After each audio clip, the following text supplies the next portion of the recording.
ucapin selamat dulu Pasti. buat Liga yang menang. Pasti. Akhirnya menang proyek Depnaker, Departemen Ketenagakerjaan, sponsornya Dija saat ini.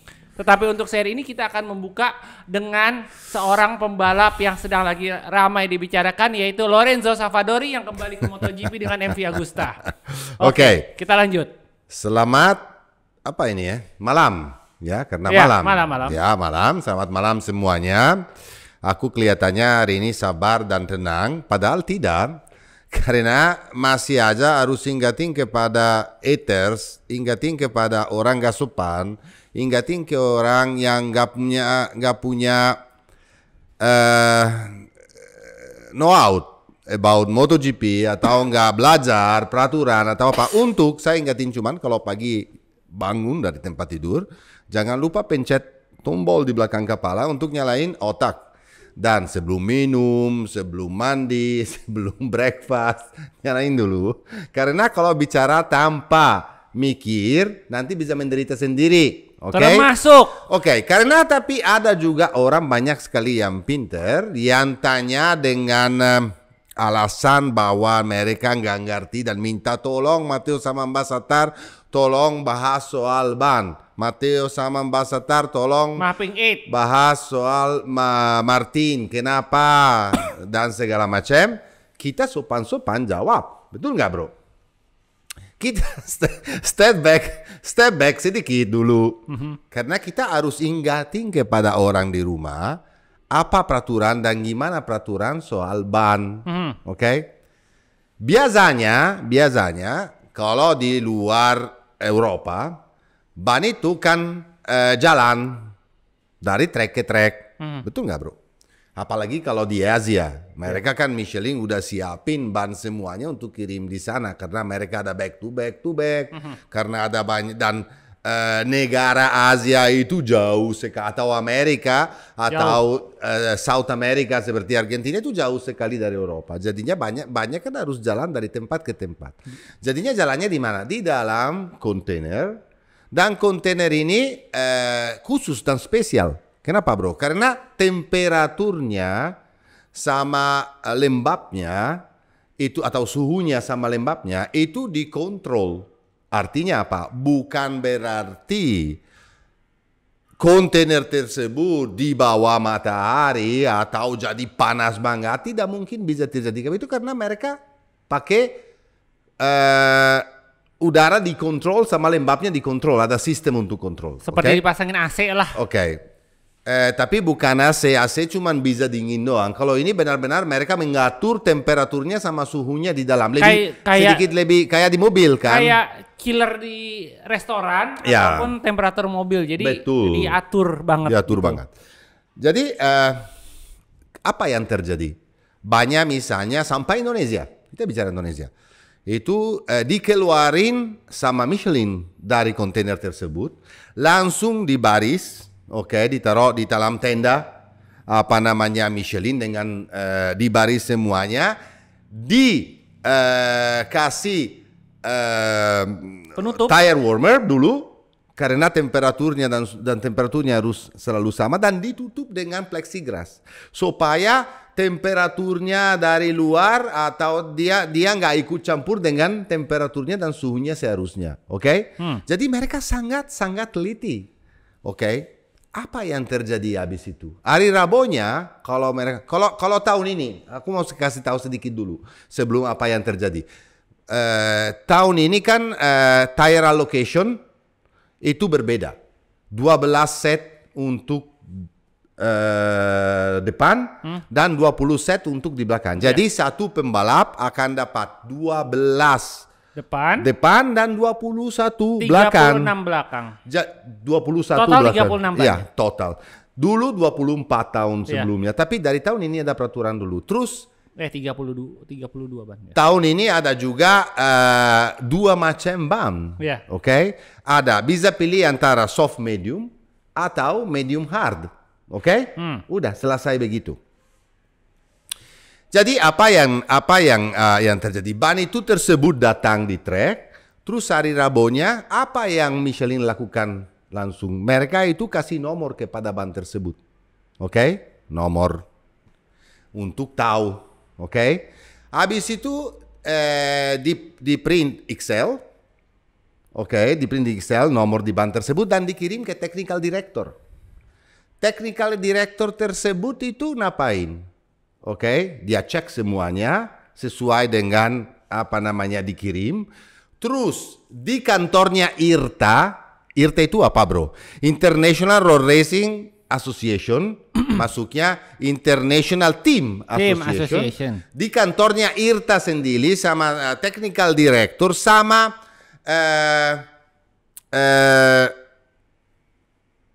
tim mengwakilan dari setiap tim.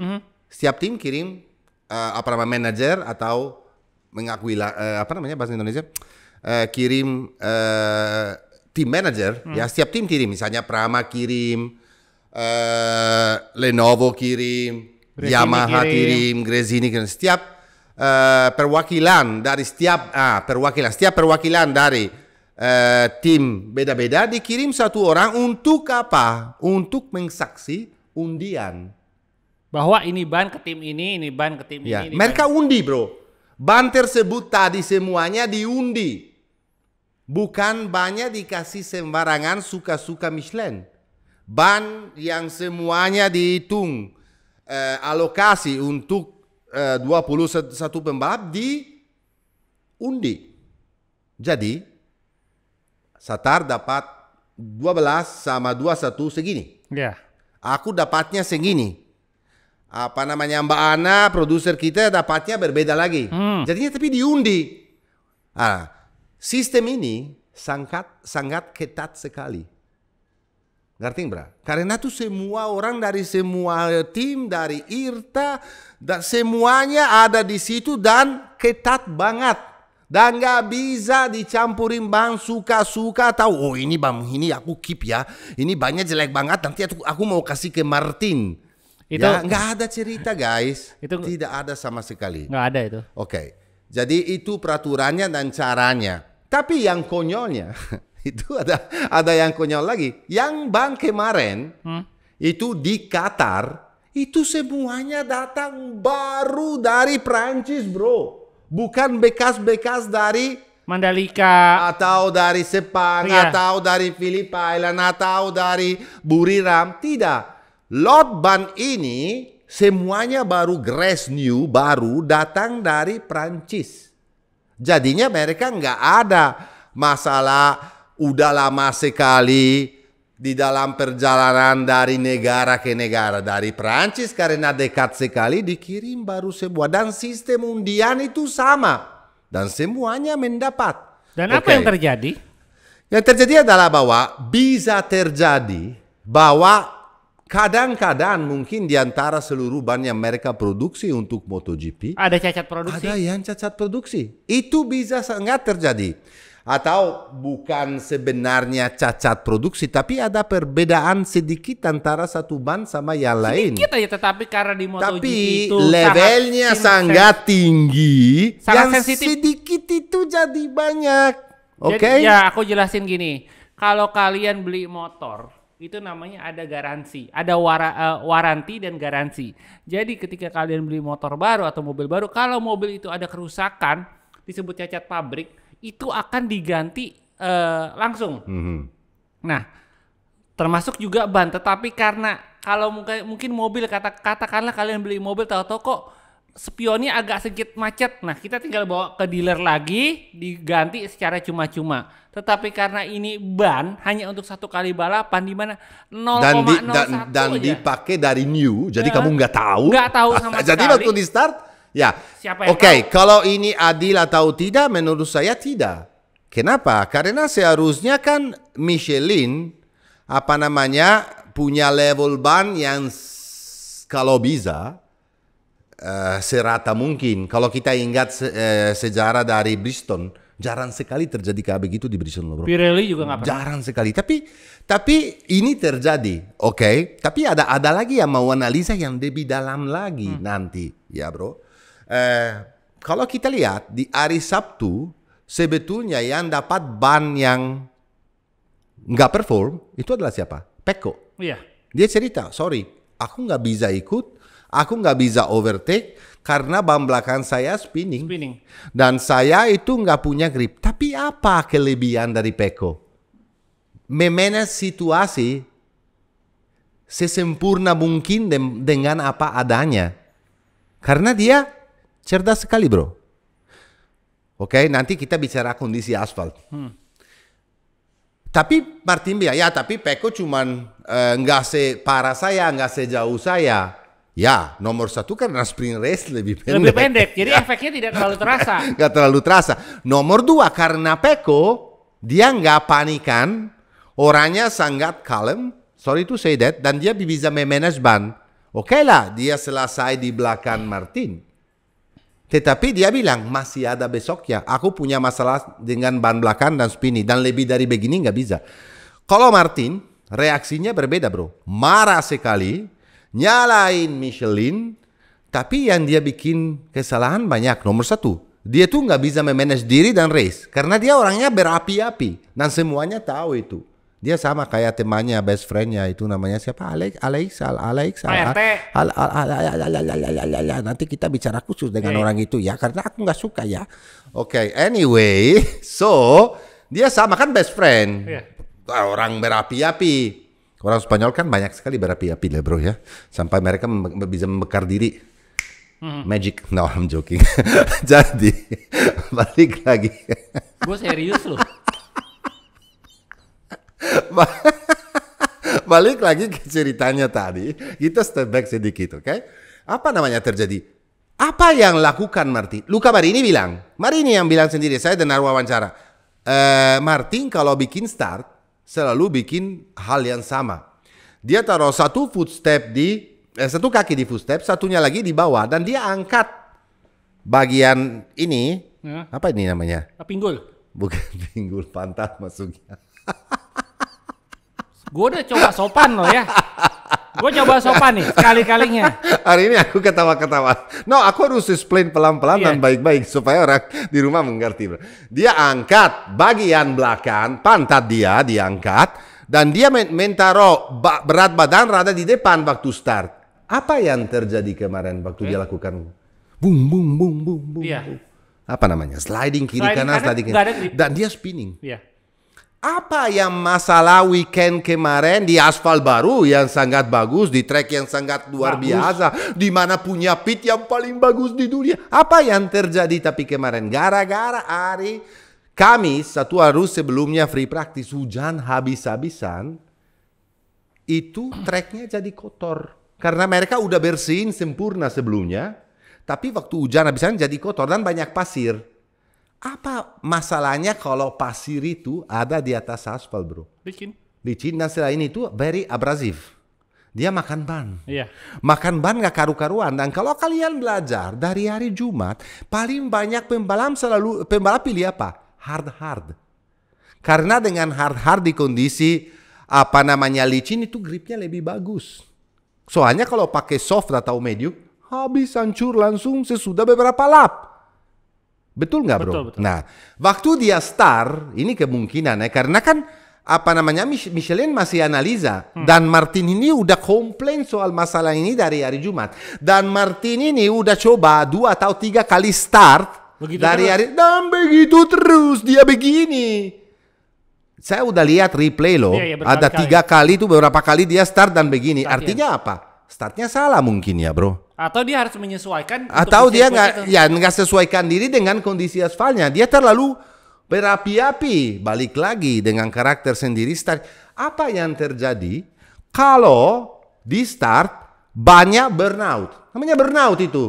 Mau tahu nggak mau itu burnout. Kenapa? Dia sleep di tempat dengan pasir. Efeknya adalah kalau ban burnout adalah pertama ban cepat habis, temperatur naik nggak karu-karuan. Bakar. Dan juga, kebakar. Jadi karakteristik kimia dari ban tersebut berubah pasti. Bisa nggak terjadi bahwa gara-gara itu gripnya beda? Bisa dong, banyak hal ya. Kenapa saya bilang begitu? Biasanya kalau banyak terasa aneh di side lap, di warm up lap, udah langsung kerasa. Pembalapnya udah terasa. Ingat nggak waktu Pecco Bagnaia jatuh di Barcelona dengan high side yang gila itu. Oke, dia bilang waktu saya keluar di warming lap sama saya, aku udah terasa bahwa ada yang sesuatu yang aneh dari belambakan. Gripnya di Asia tuh nggak sebagus waktu Practice. warm up atau praktis sebelumnya. Dia udah bilang beberapa kali Pepko punya masalah ini, dia udah bilang di side lap. Tapi Martin bilang bahwa di side lap tersebut dia nggak terasa apapun dan banyak fine-fine aja. Jadi logika saya bilang, kalau kamu nggak terasa apapun, kalau ban itu oke aja, kamu start dengan apa? Dia bilang, oh aku start dengan spinning, itu gara-garanya bannya udah jelek dan terlalu keras. Nggak mungkin itu. Dia start karena posisi badan sendiri terlalu di depan, belakangnya jadi enteng. Kalau nggak ada bukti di hari-hari sebelumnya, di mana aku lihat sendiri buktinya di mana dia start dan cara startnya semuanya sama. Iya. Ya aku bisa bilang mungkin benar. Ini banyak jelek dan mungkin bisa juga jadi bahwa Michelin ini nggak sesempurna atau nggak selevel yang lainnya. Tetapi dengan startnya spinning dan burnout itu nggak mungkin juga bantu. Oke, bro. Jadi menurut saya, kalau saya senang atau tidak bahwa Sabtu Pecco kena dan hari Minggu ya kenanya kebetulan adalah dua pembalap yang lagi mengribut gelar, aku nggak senang. Apakah itu adil? Aku juga bilang nggak adil. Aku maunya semua seperti semua orang dan semua penonton itu semuanya jadi adil dan kita nikmati. Siapa jadi juara ya jadi juara. Aku bukan bicara begitu karena saya fansnya Pecco. Kamu tahu aku bukan fansnya Pecco. Oh iya bukan. Kalau kamu bertanya aku fansnya Martin, aku juga bukan fansnya Martin. Sorry Dia tuh saya. adalah fansnya Lorenzo Savadori dan Iker Lecuona. Kalau kamu mau tanya, aku fansnya siapa? Aku belum mau cerita di sini. Tapi gini yang pasti yang saya dipilih antara pembalap semuanya di sini adalah tim Gresini. Iya. Karena selain Federal Oil sponsor dari tim sendiri, selain Federal Oil big sponsor channel kita dan kita sayang sekali sama Federal, gara-gara itu jadi saya sayang sekali sama Gresini tim. Semua informasi juga dibablasin dari Gresini. Jadinya kalau kalian tanya, aku berharap siapa yang menang? Iya Gresini. Kalau saya harus komisi pilih, bos. kalau saya bukan soal itu juga. Kalau saya mau pilih, saya tahu kamu bercanda. Tapi kalau saya mau pilih antara Dija atau siapa namanya Alex, ya aku pilih mereka. Iyalah, siapapun dari mereka. Iyalah. Mau Alex yang menang, aku senang. Mau Dija seperti kemarin lakukan race yang extraordinary, aku senang. Jadi kalau kalian tanya, aku nggak bicara kayak begini karena saya, Pecco aku maunya ya, aku nggak peduli. Mau yang jadi juara dunia Jorge Martin, silakan. Mau jadi juara dunia Pecco Bagnaia, silakan. Mau jadi juara dunia Lorenzo Savadori, silakan. Ya, jadi apalagi yang konyolnya. Yang terakhir ini saya bicara, habis ini kita tutup ya, karena ini nggak ada cerita kita bicara segitu lama. Yang konyolnya itu adalah konspirasi teori. Apa namanya bahasa Indonesia? Ya konspirasi. Konspirasi. Dari orang-orang yang tadi saya cerita, yang lupa pencet apa namanya itu? Ya tombol. Tombol di belakang kepala dan nyalain otak, bro. Dan Tapi gini, aku bela sedikit mereka. Ya. Karena banyak banget yang ternyata tahun 2020 dibilang konspirasi, beneran konspirasi. Tapi jadi bro, banyak gini. banget. Tapi kalau kali ini ini kasus. Kita bicara kasus ini. Aku bicara kasus ini. Kasus ini adalah konspirasi apa? Wah, si Ducati kasih suspensi belakang jelek sekali. Kan dari Ohlins, Pak, bukan dari Ducati. Tapi tunggu, mereka bilang mereka kerja sama Ducati, jangan, mereka bilang Ducati, tapi mereka lupa bahwa tim merah Ducati dan tim Pramac Ducati juga ya. Oke, tunggu dulu. Oke, tim merah lah kita bicara, kasih suspensi yang jelek. Tim merah kasih whole shot device yang rusak. Tim merah itu motor bagian belakang dari motor Martin gas center. Oke, saya mau tanya sekarang. Kapan yang terjadi itu? Antara sprint race sama main race? Karena sprint race yang menang siapa? Martin. Dengan race yang luar biasa, dengan speed yang luar biasa, dengan motornya yang dia senang banget dan super kencang dan gak ada siapapun yang bisa melawan dia. Iya. Berarti artinya apa? Motornya dibawa balik ke tim Pramac, malam-malam Gigi Dell'Igna. Bukan Gigi, No, Pak. Lebih bagus ini ceritanya. Ini kan cerita lucu. Gigi Dell'Igna pakai mask superhero dengan Tardozzi dan Ciabatti masuk malam-malam di tim Pramac untuk gantiin suspensi belakang dari Jorge Martin. Itu kan motornya dia juga, nggak mungkin. Enggak, ini bro, ini guys, tolong. Benar, pakai logika deh kalau bicara. Kadang-kadang harus pakai logika. Kadang-kadang brain ini dipakai dong. Kalau kalian bicara begitu karena cuma haters doang, oke, aku terima. Kalau bicara kayak begitu karena satu suka Peko, satu nggak suka Martin, itu nggak apa-apa. Tapi kalau bicara kayak begitu dan mau supaya orang lain percaya, dan sayangnya apa? Banyak sekali orang nggak punya nggak tahu sejarah MotoGP, nggak ngerti dan percaya aja. Jadi kemakan. Ya, tapi ini bukan telenovela, bro. Maria Sol itu nggak ada di sini. Atau? Gue nggak tahu lah, gue nggak nonton sih itu. Ya nggak gini, cuman intinya satu, ini jadi ini buat pelajaran. Oke. Nah, ini lucu ceritanya. Kadang-kadang kita harus bikin fun, loh. Enggak, ya, orang bro. kadang-kadang ada yang komen kok. Loh, Mbah, pas sprint race bannya nggak kenapa-napa. Tapi pas race kenapa bannya berubah? Ya masa ban sprint race dipakai lagi buat balapan, ya habis dong. Ya enggak. Aduh, aku panas. Sorry. Oke, true.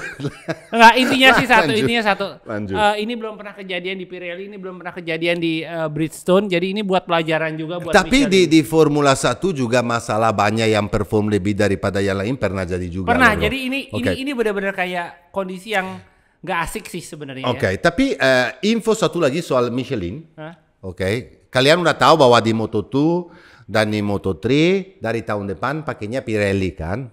Info, kontrak Michelin sama Dorna sampai 2026. Kontrak Pirelli di Formula 1 sampai 2028. Sekarang katanya Dorna mau perpanjang sama Michelin sampai 2028. Supaya nanti Pirelli sama Michelin switch. Satunya yang jadi F1 dan supplier F1, satunya Pirelli supplier MotoGP. Jadi ini aku kasih gosip dan kabar yang saya dengar dari inside information atau apa? Bocoran orang dalam gitu. Oke, guys. Jadi sekarang kita harus bikin langkah karena aku kalau setiap kali kalau saya harus jelaskan kepada apa banyak dan gimana cerita dan gimana peraturannya, saya senang. Tapi kalau setiap kali kalian saya harus membuang waktu dan nafas untuk cerita-cerita telenovela, which sometimes kadang-kadang jadi juga kita relax sedikit di sini. Aku juga senang bikin kru saya senang banget hari ini di sini. Kita sekarang bicara soal seorang yang juara race kemarin dan juara 2 sprint race kemarin, Fabio Di Giannantonio. Salam Depnaker. Ya, dia sekarang berada di bawah naungan tim dinas pekerjaan Depnaker. Itu betul. Oke, kita harus tunggu dulu. Ini kalau ada yang buat ya. Apa itu? Figurin. Itu bukan figurin, bro.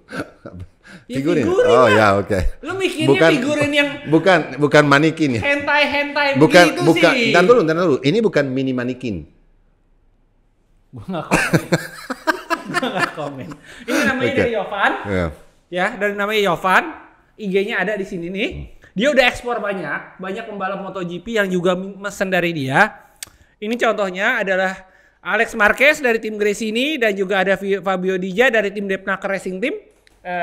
Ini dia contohnya, kalian bisa zoom, bagus banget dan gue juga lagi mau mesen. Mantep banget, tapi kalau ada special price buat fansnya Lorenzo Savadori bisa juga. Oke guys, lanjut dengan Dija. Kemarin Dija kelihatan banget bahwa punya sesuatu. Ya dia memang kencang. Punya sesuatu yang lebih daripada yang lain. Di hari Sabtunya di sprint mungkin dia selesai. Dia udah tangkap Martin sebetulnya. Dan kamu tahu sendiri, kalau kamu punya speed di sprint race khusus, kamu bisa ikutin, cuma satu-satunya yang bisa ikutin Martin itu harus chapeau, bro. Iya. Kenapa? Karena speednya Martin di sprint race memang luar biasa.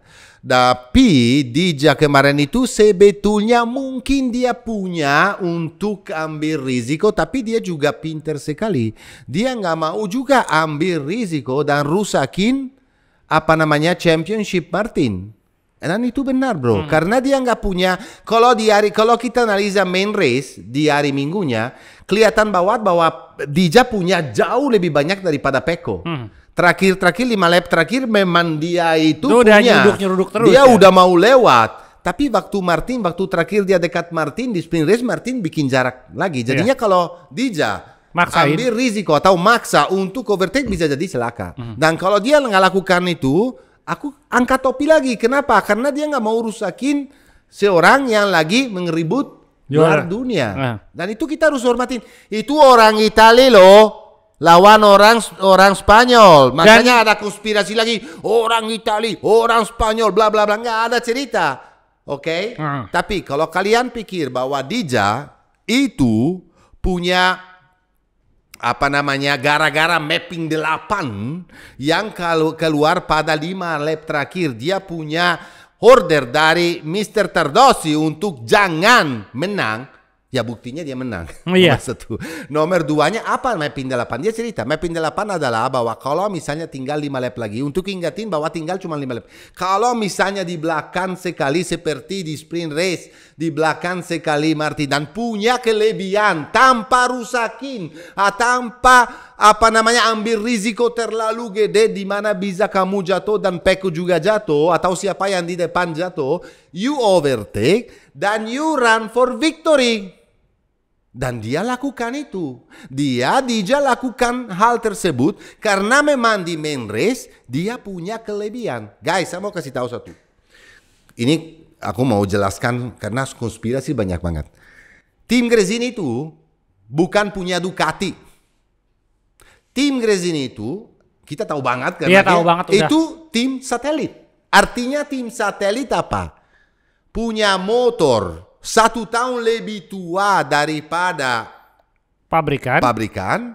Dan selain itu mereka sewa motor tersebut dari Ducati.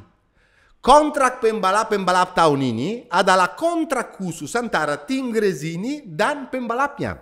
Sementara tahun lalu, makanya Bastianini bisa begitu sama Ducati. Bastianini itu udah dikontrak oleh tim merah. Jadinya artinya apa? Tim Gresini itu harus race untuk menang 100%, 110% untuk menang. Kenapa?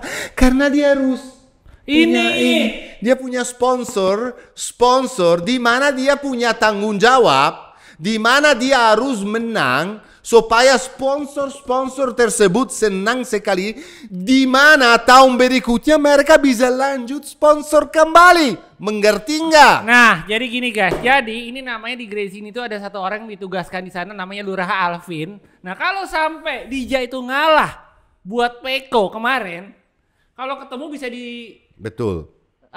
dilempar pakai ember. Jadi nggak bisa. Itulah kenapa kalau ditanya kenapa, aku balik lagi ke tahun Sepang 2022, di mana tim Federal Oil, tim MS Glow itu sewot banget karena Bastianini tidak bisa nyusul Pecco. Karena apa? Karena kan mereka sponsor. Mereka mau timnya menang. Peduli amat Bastianini dikontrak sama Ducati.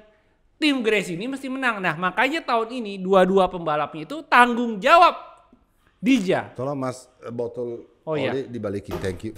Ya. Tanggung jawab. Hari ini aku lagi senang. Tanggung jawab.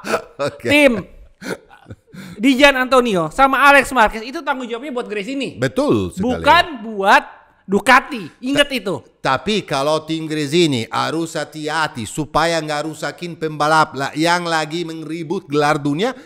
Mau Martin tunjukinya di hari Sabtu. Atau mau Pecco tunjukinya, ya itu wajar. Iya, kecuali kita kembali ke tahun 2015 di Sepang biar itu seru. Aku nggak mau karena kalau nggak hari ini kita nggak habis-habis. Oke, jadi satu lagi, kamu selalu dengar nggak komen-komen pembalap pembalap yang sebelum naik podium? Kemarin kan, nomor 1 aku mau ingatin lagi bahwa podium kemarin untuk orang Italia sangat berarti ya, karena tiga-tiganya orang Italia finally adalah di podium seperti tahun 2015. 2015 guys.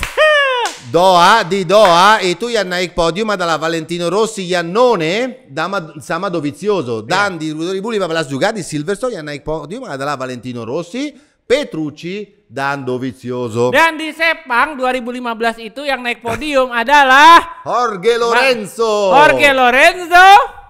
Dani Pedrosa, dan Marc Rossi. Marquez. No, è jatuh sorry. Oh enggak, itu yang jatuh itu loh.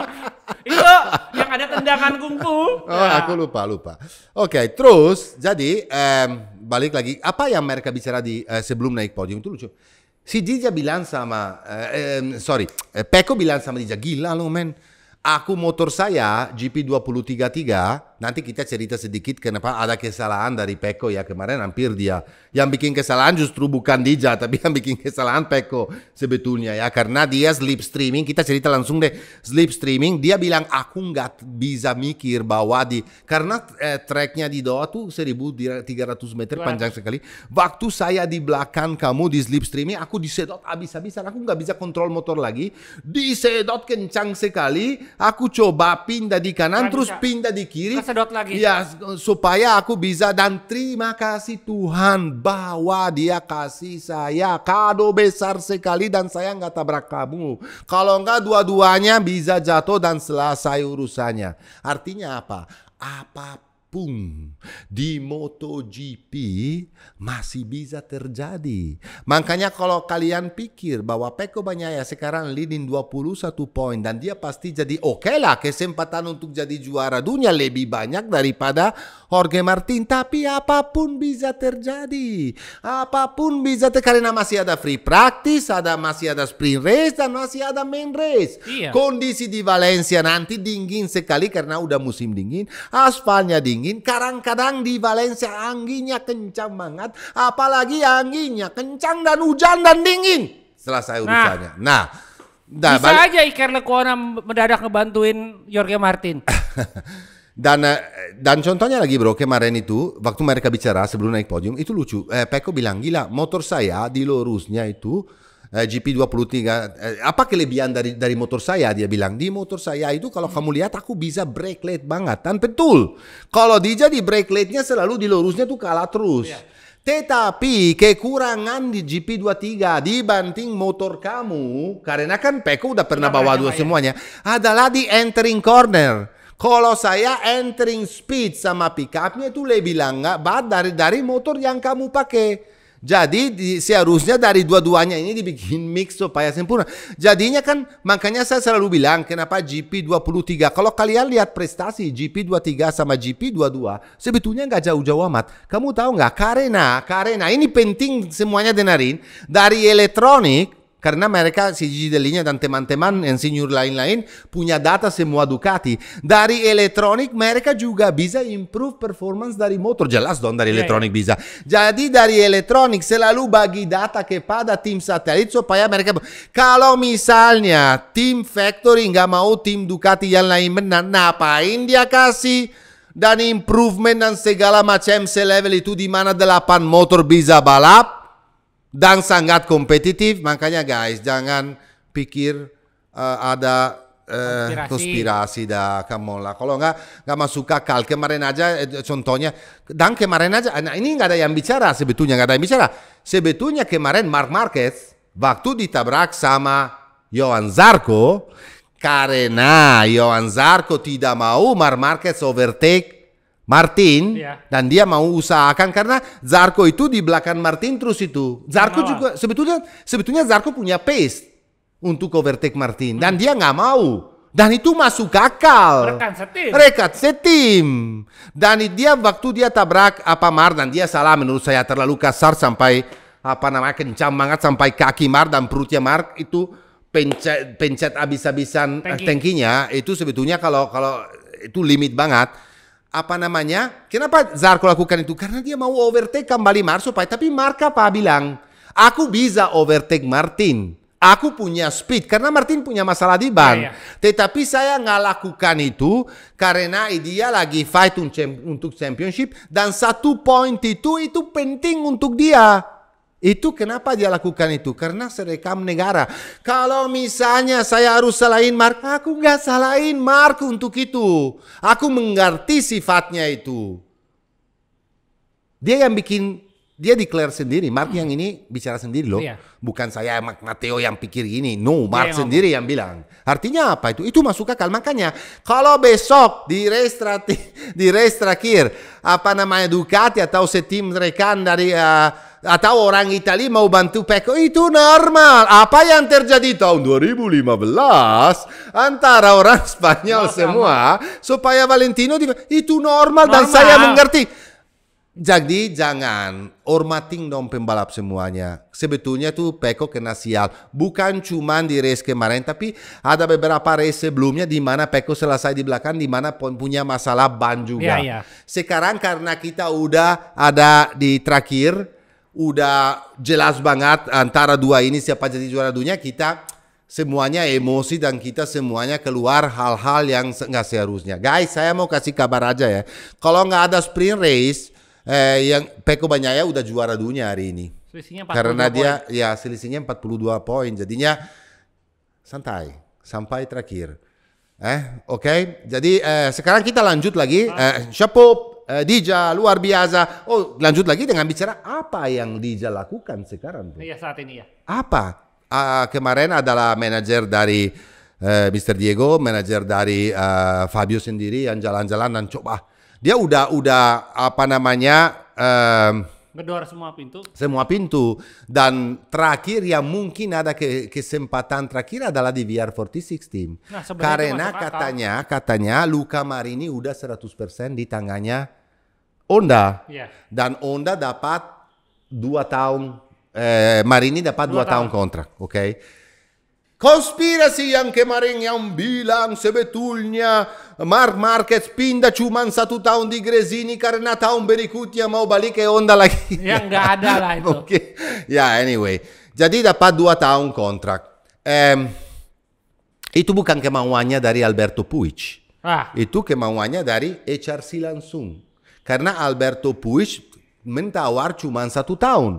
Tapi VR46 team nggak mungkin mau lepas seorang Luca Marini untuk cuma 1 tahun. Dia bilang kalau mau Luca untuk bantu develop motornya dan sabar, kita kasih Luca. Tapi minimal harus kasih 2 tahun. Dia harus menjaga keselamatan pembalapnya juga dong. Betul.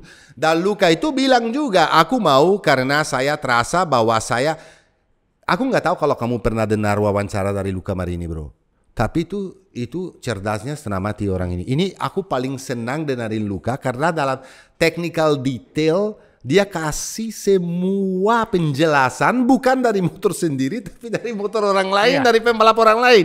Lebih daripada kalau saya dengar Martin bicara ya, Pecco ya lebih technical sedikit, tapi Marini dibanding semuanya itu teknik dia ngerti banget.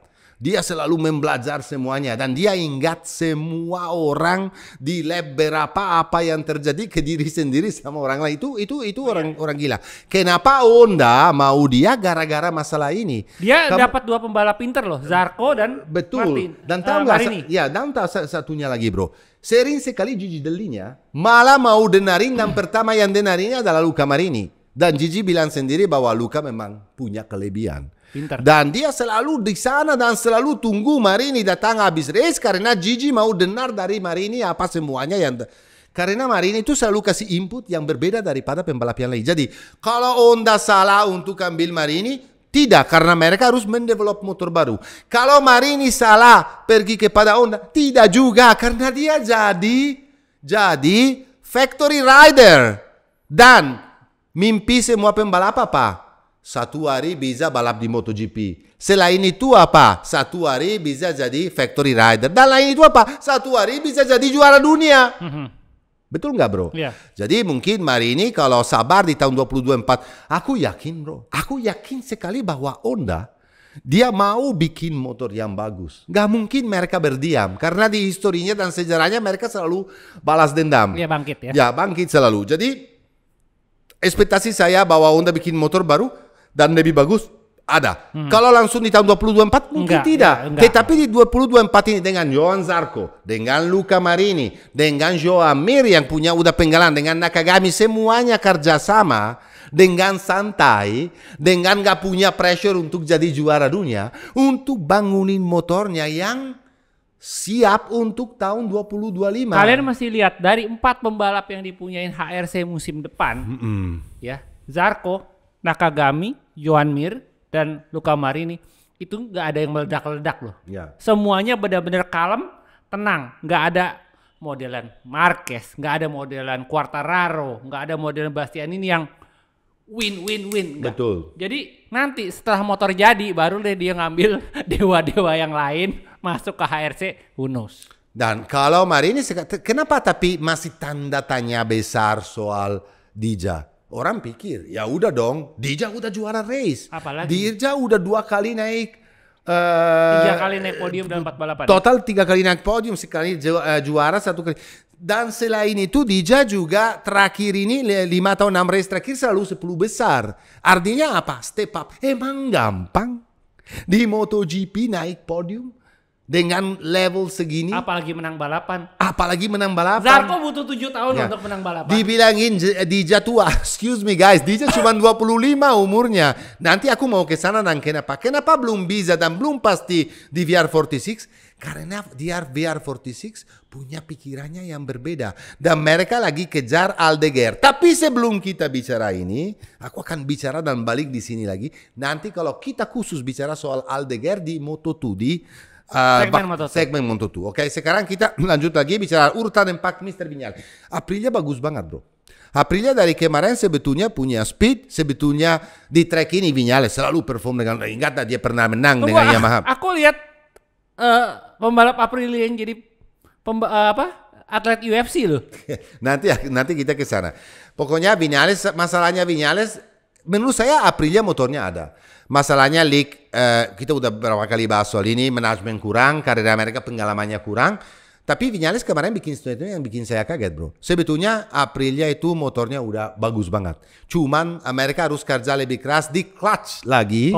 Di selalu masalah itu. Startnya lebih bagus. Ya nanti kita akan lihat kalau, tapi saya cukup. Tapi yang kemarin saya jadi sedih sekali lihat di MotoGP bisa terjadi kayak begitu. Itu adalah sifatnya seorang Alex Espargaro. Di mana aku bukan fans. Kalau ada pembalap yang paling nggak mau lihat itu saya dia. Karena dari dulu dia punya sifatnya kayak begini. Aku tahu nggak, ini aku cerita dari dulu. Tahun 2019 itu aku di Thailand. Aku sama waktu itu Aprilia masih sama Gresini. Dia udah fight posisi 7. Thailand 2019 motornya masalah, dia masuk pit. Itu pintu-pintu pedok ditendang-tendangin semua, dibanting-banting. Itu sampai aku sama Carlo aja kita keluar saat dia bilang ini udah memalukan, dia bilang. Itu Carlo yang bilang loh. Akhirnya kita keluar loh berdua gitu loh. Waktu tahun ini sama Aprilia, waktu datang ke pit dan teriak-teriak dan pukul-pukul, ingat gak? Sering sekali dia begitu, sering sekali dia meledak, sering sekali sama pembalap yang lain ditutupin center, dia marah-marah, selalu begitu sifatnya, teriak-teriak itu. Mudah-mudahan sama istrinya nggak begitu bro. Ya, saya berharap. Ya karena yang dia lakukan kemarin itu sangat-sangat, dan saya nggak maafin. Kamu tahu kenapa saya nggak maafin? Karena dia waktu minta maaf itu nggak dari hati. Hanya. Aku udah lihat dia bicara itu, karena saya pernah dengar wawancara sesudah itu, hari besoknya dia coba balap gara-gara dia jatuh di sprint race dan kaki patah. Hari minggunya coba dia start dan cuman karena dia dapat penalti, supaya penalti itu selesai di sini. Ya habis itu dia masuk pit. Kenapa saya nggak maafin dia? Karena saya lihat dia nggak jujur, nggak tulus dia bilangnya ya. Kemarin dia ngapain? Dia itu worldwide di depan seluruh dunia dan di semua sosial media itu keluar di mana dia itu pukul keras sekali helmnya Franco Morbidelli. Apakah itu sakit? Enggak, karena ada helm. Iya. Apakah itu benar? Tidak sama sekali. Kenapa dia lakukan? Apakah dia benar? Tidak sama sekali. Kenapa? Marc Marquez di 2 tikungan sebelumnya jatuh, dikeluarin bendera kuning. Ya jadi wajar dong. Apa? Kalau keluar bendera kuning itu, apa yang kita lakukan? Slow down. Morbidelli cerita, di depan saya ada Jorge Martin. Dia tuh lihat bandera kuning, Jorge Martin tutup throttle. Betul. Aku tutup throttle. Betul. Dia itu masukin saya sangat agresif sebelumnya. Dan abis itu aku mau ambil posisi saya kembali. Karena seharusnya dia nggak masukin saya karena ada bandera kuning. Abis saya overtake dia lebih keras lagi masuknya sampai dia sendiri yang tabrak saya dan buang saya. Ambil risiko untuk diri sendiri dan risiko untuk saya jatuh. Dua-duanya jatuh. Terus dia marah-marah. Aku cuman samperin untuk bilang, hey, chill mate, chill. Dia begini kan, dan dipukul. Sorry bro, kampungan.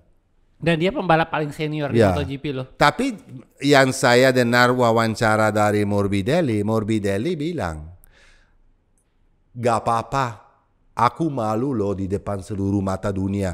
Malu sekali dan sakit hati. Tapi aku diam aja, karena saya gentleman. Ya, saya gentleman, saya diam aja, saya terima aja. Aku gak mau bikin lebih besar, saya cuma mau lupa aja lah. Tapi aku sakit hati karena di depan mata dunia aku dipukul kayak begitu. Kamu cobalah bro. Kalau kamu taruh diri kamu di sepatu dia gimana bro? Ya? Ya memang. Ya malu dong. Dan itu bukan Moto3. Ya. Dan saya udah lihat berapa kali dia begitu. Jadi kalau dulu aku berharap secepat mungkin juga diganti dia dari Aprilia bro. Pensiun ya? Ya pensiun karena aku nggak lihat prestasi juga. Sorry ya, ada prestasi up and down segala macam, tapi berharap benar-benar di Aprilia bisa datang seorang namanya Fabio Quartararo. Saya berharap sekali bahwa di tahun 2025 Aprilia benar-benar bisa fight, dapat dana bro. Karena kalau di 2025 semua kontrak habis mau bawa Quartararo itu nggak gampang loh, perlu ini loh bro. Iya, itu beda cerita.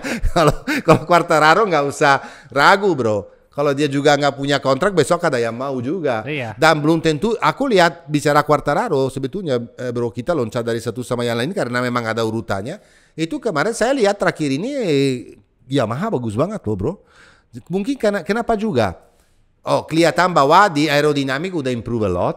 Kalau kamu perhatiin kemarin di Doha, dia nggak pakai winglet di belakang, udah nggak ada lagi. Iya. Ya, dan selain itu ada improvement karena dia selesai di posisi 7 atau 6 dengan cuma 8 second 7,8 second dari Fabio Dija. Artinya apa? Oke lah posisi begitu, tapi di dalam 20 lap lebih nggak terlalu, di track yang sepanjang itu dia dapat cuma 8 second, nggak terlalu jatuh. Terakhir ini kalau kita lihat itu dari Sepang itu masalahnya Yamaha itu bukan adalah pace-nya. Kalau dia masalahnya adalah single lap.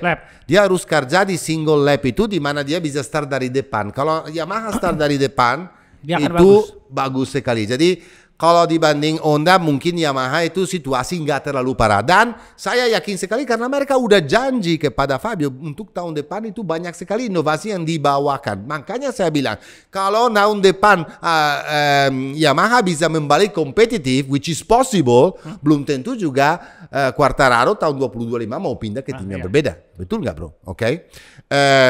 Oke, selain Quarta kita bicara soal Binder yang selesai di posisi 6.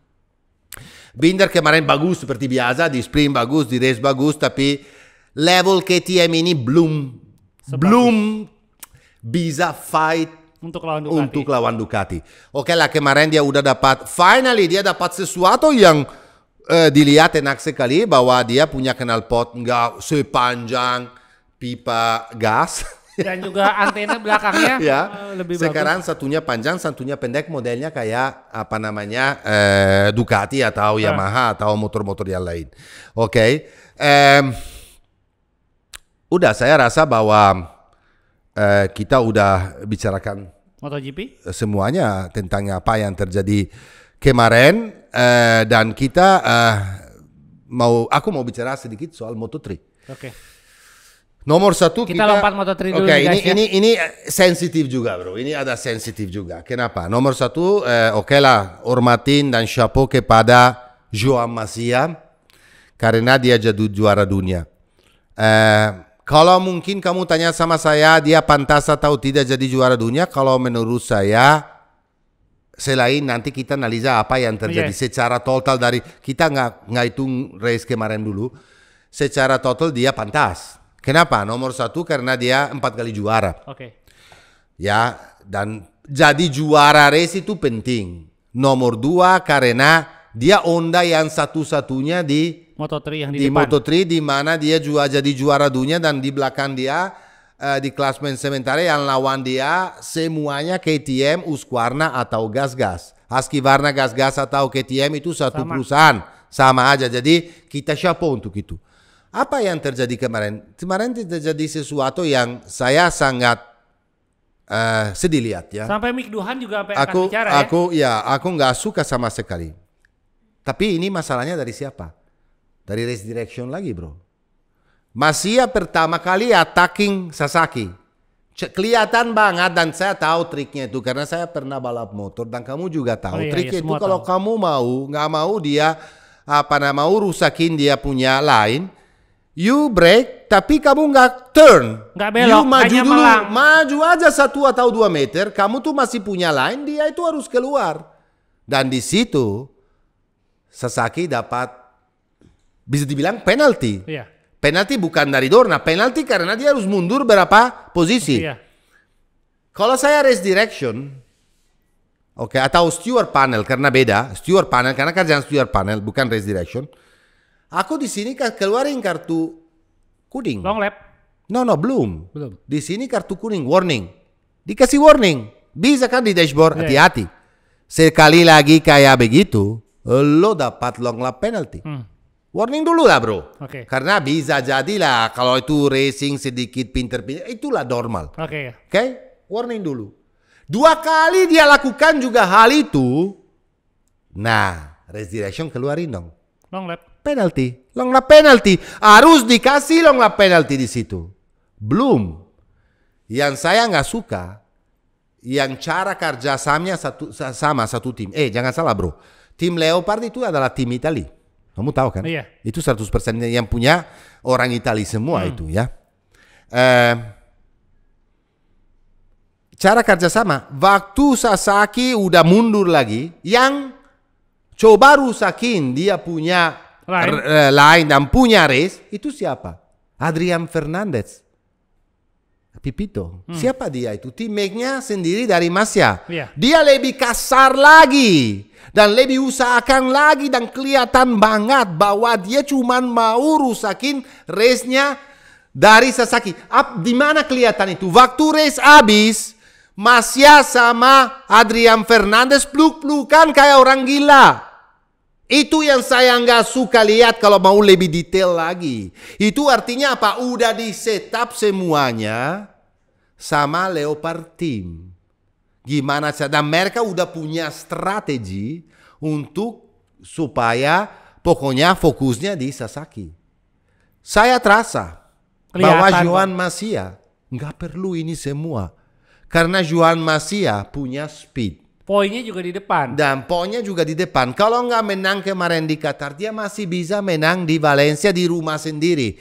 Jadi dia pantas jadi juara dunia karena dia lakukan sebelum race ini championship yang fantastis. Yes, aku bilang. Tapi kalau saya lihat apa yang terjadi kemarin, sangat-sangat sedih. Dan lebih sedih lagi kepada seperti biasa steward partners yang ngambil keputusan yang seharusnya bro. Dan saya selesai di sini Moto3. Moto2 Fermin Aldegar. Nah, ini kita harus bicara fenomena ini. Sebetulnya fenomena ini bukan baru tahu. Ya udah lama. Udah lama. Meskipun dia muda sekali, baru 18 umurnya. Nah, fenomena ini kan dia menang chef. Menang chef dan dia jadi wildcard. Dan awal-awal season itu juga tahun lalu, akhir season waktu jadi wildcard, dia beberapa kali juga selalu di depan dapat pole position dan luar biasa. Semuanya ekspektasi tinggi. Tahun ini dia start dengan sedikit masalah. Kenapa? Nomor 1 karena Alonso Lopez langsung lebih kencang. Dia masih muda sekali, kena mental sedikit. Dan 1 dia keras kepala karena selalu running dengan pressure ban belakang 0.4 bar lebih tinggi daripada yang lain. Itu gila sekali. Nah, nanti itu karena tim paksa waktu pressure dia adjust, confidence kembali, dia lagi 4 race terakhir dia poker loh bro. Iya, menang. 4 race terakhir dan dengan severti nggak ada besoknya menangnya. Jadi bagus banget, super top. Sampai sekarang ini yang jadi hot bicara di MotoGP dan Moto2 bukan Pedro Acosta lagi. Meskipun dia udah jadi juara dunia, tapi Fermin Aldeguer. Kenapa Pedro Acosta begini? Ya dia udah aman. Kenapa dia aman? Dia nggak mau ambil risiko, bro. Dia nggak mau cedera, dia mau dia tes nggak motor. mau cedera, ya mau tes di Valencia MotoGP. Jadi normal sekali kalau kalian lihat sekarang Pedro Acosta kayak begini. Bukan Pedro Acosta yang skillnya nggak sebagus Fermin Aldeguer. Contohnya dia jadi juara dunia, Firmin tidak. Tetapi kalau Firmin itu adalah rising star, yes. Tapi ini bukan sesuatu yang baru, bukan hal yang baru. Oke, apa yang terjadi dan kenapa? Kita balik lagi bicara sedikit dengan MotoGP, bro. VR46 team, dia itu udah lihat Firmin Aldeguer. Kemarin di wawancara Uco bilang kita punya strategi selalu. Ditanya kenapa nggak ambil Dija? Udah di sini kok, udah bisa menang, udah juara kok, udah punya pengalaman, udah lama 2 tahun di MotoGP, udah di Ducati pula sama Ducati, kenapa nggak ambil? Karena filosofi tim kita, yang saya harus hormatin, filosofi kita adalah selalu membawa pembalap muda. Dan itu benar. Tapi ditanya sama orang, Dija kan umurnya cuma 25 tahun. Muda juga. Ya, dia bilang muda sekali, betul. Juga bilang Uco, tapi masuknya muda dari benar-benar umur 20-an. Tapi ada sedikit masalah. Kenapa? Karena Bosco Scuro adalah tim owner dan orang yang membesarkan tim speed up dengan frame-nya Bosco Scuro sendiri. Frame-nya dia desain sendiri, bukan pakai Kalex. Bukan pakai MV yang pasti ya. Dia bilang, dia tuh pintar sekali untuk cari pembalap selalu. Quartararo dari mana? Dari dia juga kan. Alonso Lopez, sekarang Aldeguer. Dia bilang, aku investasi loh ini. Aldeguer nggak punya duit, aku ambil dari Chev loh. Aku yang membawa sendiri, mudah sekali. Sebelumnya orang tahu bahwa oke lah menang Chev, tapi belum tentu bisa perform di Moto2. Aku ambil risiko, aku investasi duit karena ini kalau Bosco Scuro ambil pembalap bukan bawa duit ini. Karena dia percaya sendiri dengan pembalap ini, dia ambil, dia investasi, dia suruh balap sampai dia sekarang jadi. Sekarang pembalap saya jadi umur 18 tahun. Kamu mau ambil dari saya, excuse me, enak aja. Orang ini udah punya kontrak. Aku kerja keras sekali untuk membangun tim dengan chassis sendiri yang digambar sama saya sendiri. Karena investment juga loh. Betul. Aku harus cari sponsor untuk balap tahun depan dengan Firmin dengan umur 8. Aku punya kesempatan besar sekali untuk jadi juara dunia, bro. Masuk akal dong kalau Bosco Scuro nggak lepas. Kecuali pembalapnya maksa. Tapi pembalapnya nggak stupid. Karena pembalapnya sendiri, kalau saya sendiri, Firmin, umur 18 tahun, bro, masih dia udahlah, dapatlah MotoGP. Pasti dapat. Kamu tahu apa yang terjadi kemarin? Apa? Tiba-tiba Firmin Aldeguer ini sama Bosco Scuro duduk sama Campinotti. Adalah frame-nya di mana mereka duduk bicara. Artinya apa? Campinotti udah mau kasih kepada pre-kontrak kepada Firmin untuk tahun 2025 untuk langsung naik Pramac. Artinya apa? Factory bike Ducati. Kalau saya Firmin, sorry itu saya nggak percaya dengan, dan mungkin ini garis besarnya akan terjadi kayak begini. Aku nggak langsung naik. Ngapain umur 18 di mana saya udah dapat pre-kontrak sama Pramac kalau mau, dia belum tanda tangan. Aku sini aja dulu deh. Karena Bosco Scuro bilang dia bagus banget tapi belum siap untuk MotoGP. Masih terlalu muda. Biarlah dia tahun depan jadi juara dunia dan naik langsung di tim Pramac dengan factory bike. Itu menurut saya, dan menurut saya ini akan terjadi. Karena waktu sebelumnya dia goyang karena semua pembalap lah mau naik ke MotoGP langsung. Tapi sekarang karena dia punya kesempatan yang berbeda dan lebih bagus dari VR46, kemungkinan besar dia stay. Kalau ini terjadi, siapa yang pergi ke VR46? Dija. Pasti ya. Pasti Dija. Kita tapi berdoa, kita satu berdoa. Lagi, tambahan lagi. pembalap termuda yang masuk ke MotoGP itu umur 19. Marquez dan Acosta umur 18 itu terlalu kecil. Makanya saya bilang, Dan dia masih tumbuh besar loh. Itu. betul. Kalau ini terjadi, ini adalah pembalap paling muda yang pernah. Saya nggak tahu umurnya Jack Miller waktu diambil dari Moto3. Aku nggak ingat. Nggak segitu muda. Ini makanya kemarin ada yang bilang bahwa kalau ini terjadi, ini adalah pembalap yang paling muda yang pernah naik ke MotoGP. Dan menurut saya ini nggak benar. Dan jangan sampai ada satu pembalap yang harusnya bisa jadi legend, tapi jadi mendem nggak jelas. Pembalap RNF. Oh iya, betul. Lihat, dia nggak punya gelar Moto3, dia nggak punya gelar Moto2. Ya. Hampir sih Moto2. Iya, tapi hampir. Ya. MotoGP sekarang kayak gimana nasibnya dia? Udah lama sih di situ. Udah nggak kelihatan. Tapi dia anak kesayangan dari siapa, Massimo Rivola. Iya, Massimo tapi Rivola dia nggak boleh pegang gitu anak. Iya, tapi ya sayang aja kalau sampai nggak punya gelar. Ya, gitu betul. Satu saya lupa mention dan kita ucapkan kepada Miguel Oliveira cepat sembuh juga karena kemarin waktu dia tabrak Alex Espargaro dia juga nggak ngerti. Udah no comment. Okay. Kalau orang bilang untuk Oliveira itu kok kamu masih bisa hidup, kan itu ada meme-nya gitu. Exactly. Udah kayak begitu. Oh ya, ada giveaway dari Rider Spot. Ini spesial banget karena udah seri terakhir, ya kan? Tebakannya adalah siapa yang jadi juara sprint race di Valencia. Lu dapat hadiah dari Yellowcorn. Nggak susah. Dan juga nggak susah. Jawabnya nggak susah menurut saya. Dan untuk main race, hadiahnya lebih mahal lagi. Jaket dari Yellowcorn soalnya nih, kan macam-macam. Yang menang, posisi keberapa pembalap race ini? Mau Alex Marquez, mau Dija, dua-duanya. Tebakan terdekat, nah itu dia hadiahnya. Oke. Top. Dan kuisnya itu nggak di sini, tapi di IG-nya Rider Spot. Oke? Kita berharap udah bisa jawab semua pertanyaan dari kalian. Kalau kita lupa sesuatu atau pertanyaan, minta maaf dulu dan coba tanya lagi, tapi subscribe dulu dong. Subscribe dulu. Kuisnya di sini, pemenangnya di sini, dan kalau mau ini juga bisa nih, ini IG-nya ada di sini nih. Oke. Berterima kasih sekali lagi sama our sponsor Federal Oil, Suomi, KYT, Rider Spot, Riding Style. Udah sih, tapi ada sponsor gede tahun depan. Nanti, ciao. Gresini, makasih buat Gresini. Oh ya, Gresini pasti dong. Ya, kita Gresini dong, bro. Ya, kita Gresini. Nah, gini di depan ada DJ sama siapa nih? Sama Alex. Okay. Ya, ciao.